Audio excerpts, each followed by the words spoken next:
Hey everybody, it's your girl Miss Kim. I'm not sure what kind of reaction I'll get from this video, and honestly, I really don't care. Um, for the past like 2.5 weeks, I've been really focused on myself. I'd say 2.5, 3 weeks, I've really been in my own space and just really focusing on what it is I want and need in my life and who it is I want and need in my life. And basically, some of the conclusions I've made, well, the biggest conclusion I've made is that change needs to happen if anything is going to happen. Like, if anything positive is going to happen, I need to change some things. And so I've made some moves, and one of the first moves I made was to basically stop being so, I don't know if the word is sex driven or like what the term is, but I basically have committed myself to a celibate life. I've been at this for about 3 weeks now, and honestly, I'm very surprised at how well I've been doing. Um, Not gonna lie, I think a part of that was because when I initially started, for the first like week and a half, I wasn't having sex, but I was watching porn, not realizing that celibacy wasn't just not having sex with anybody. So I really had to focus on that and just get a better understanding of that. And now that I have that, I'm kind of I have my mind on other things and I have my eyes on different like prizes, I could say, and I'm more driven in a sense. Sorry. It's what time is it? It's about 1 o'clock in the morning, and I shouldn't even be tired because I slept until about 2 p.m. today. But basically, I just like the first decision I made was to become celibate. Like I just said, I'm not gonna have sex. I'm not gonna give in to temptation. I'm not gonna basically given to instant gratification. And part of that, and part of my decision making on that was because I recently purchased the book The Wait by Devon Franklin and Megan Good, and it really opened my eyes to a few things. And so I'm trying something different. And a lot of people have told me that like when people say they're going to be celibate and they get in a relationship, it's more like, oh, we have to get married now because like they're really in a rush to get married because they can't handle being celibate, and so they kind of just jump into it. But honestly, like anyone who knows me knows that marriage has been my goal since I was about 16, 17. And that wasn't like something that just happened out of nowhere. Like I had a guy that I really cared for and I could really picture life with him. And so that was basically one of my goals, especially with that person. And yeah, that's a longer story, but basically that was one of my choices. And I couldn't really, there wasn't really much else that I could really think of for a while as to what else I could do to really like change the outcomes I was seeing and to alter the way I saw myself. And eventually I realized that I needed to disconnect and reconnect with certain people in my life.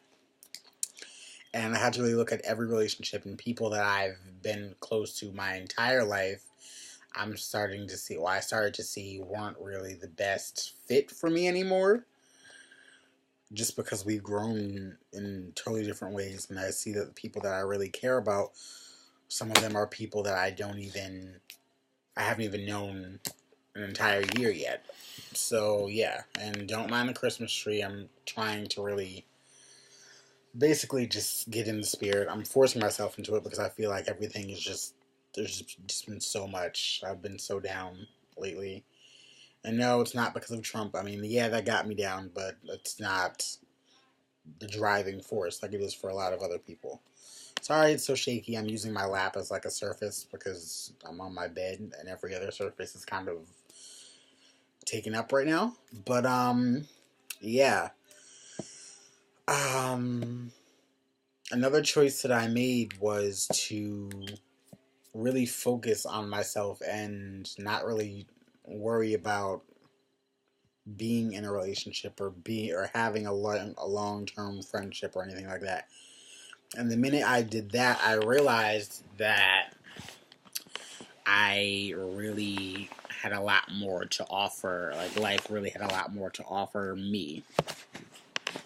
And I could get so much more out of life. And so I was basically just,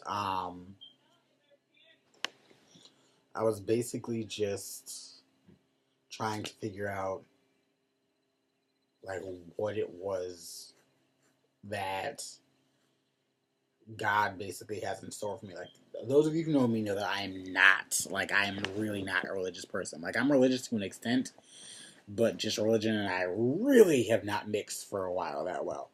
So, yeah, it was really something. It's really something going on this path. Only because I feel like I've kind of lost my way in a sense. Like, I've disconnected from so many people, and I've really, basically isolated myself from society. I've kind of ostracized myself from people I care about the most. But, basically, I'm just focusing on myself. I made an entire goals list, and I'm trying to get myself together, trying to get my life right, because honestly, I feel like I'm just kind of hurtling in space. But, yeah. I'm trying not to make this video as long as possible, but yeah, so it goes. A lot of people have really tried to put me in a space where it's not the most positive. Like, I don't think the most positively. I know that wasn't a correct sentence. I'm sorry. Tired brain. But a lot of people have really tried to bring me down in a sense, and a lot of people who haven't really actively tried to bring me down have been the ones who have been succeeding, not the people who have been actively trying. But yeah, I put it on my bed now because this whole lap thing was not working out for me. This laptop got hot. But and no, I'm not naked. I'm wearing shorts. It's just kind of hot in my room. But basically, I just really have to think about what it is that I want for myself and who it is I want in my circle. Like, I need to really tighten up my circle, and I really had to think of who it was that really makes my life happy. And when I thought about that, surprisingly, I started thinking about all the people that I basically branched off from and kind of ostracized myself from, and I've found myself having to apologize to them. And I realized that I've never been able to apologize to someone in person. Like, I can apologize to people in writing, I can apologize to them in videos, but face-to-face interaction, for some reason, freaks me out. Sorry, I'm just really itchy. Allergies. But, basically, I realized that the first time that ever happened to me where I couldn't apologize to someone in person was with my ex, the one I was planning to marry at 17, well, thinking about marrying at 17, and yeah, so I basically apologized to him for all the pain I put him through after he basically turned his life around and basically wanted a second, third, and fourth chance, and I kind of just kept brushing him off and pushing him away.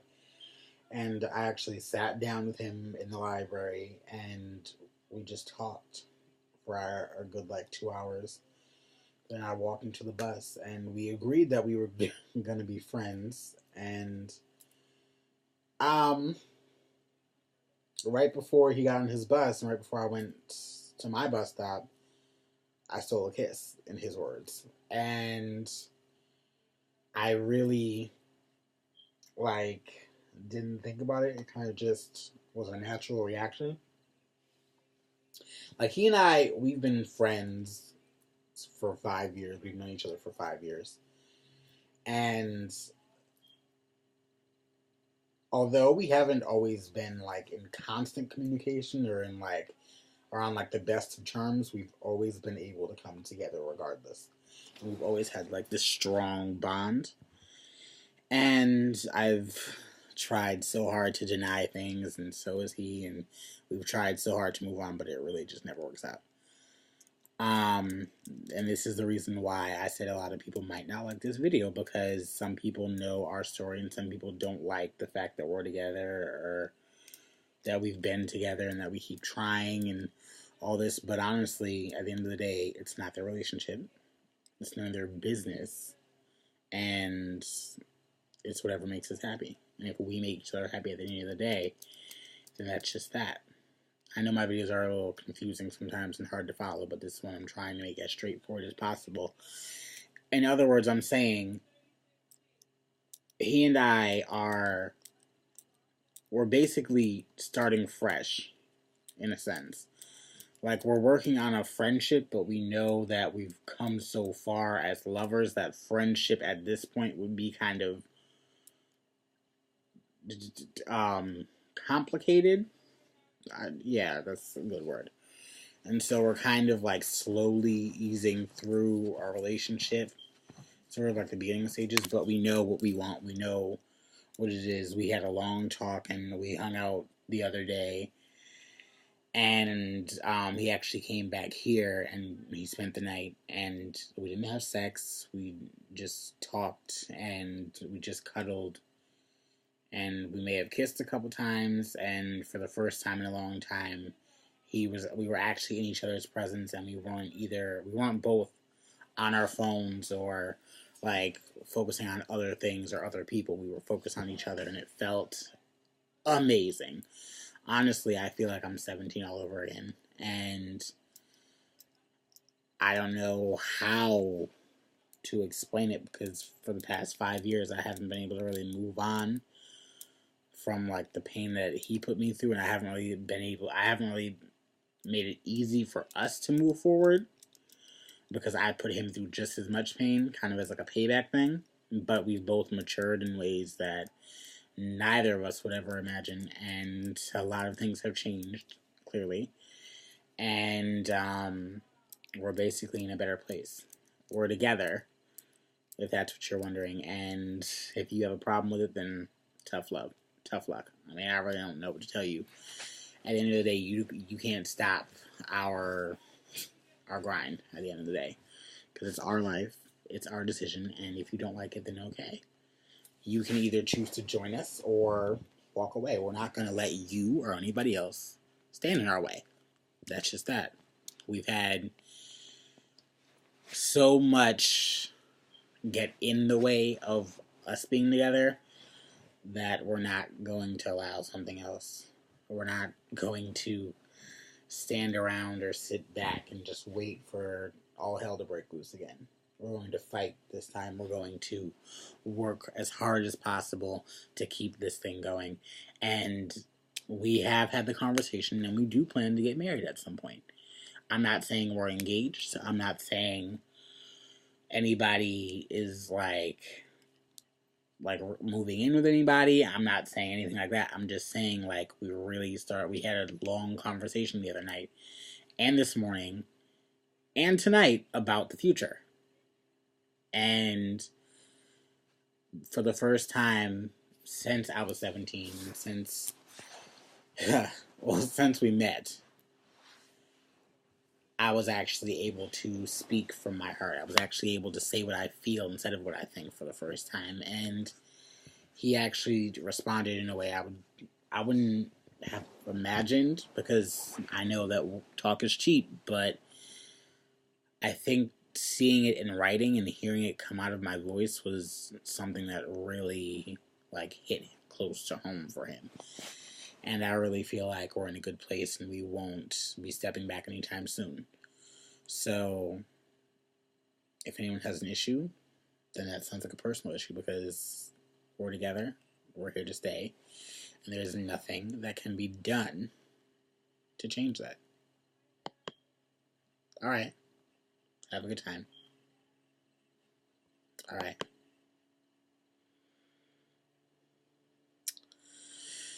Oh, I thought I hit the end button. Sorry.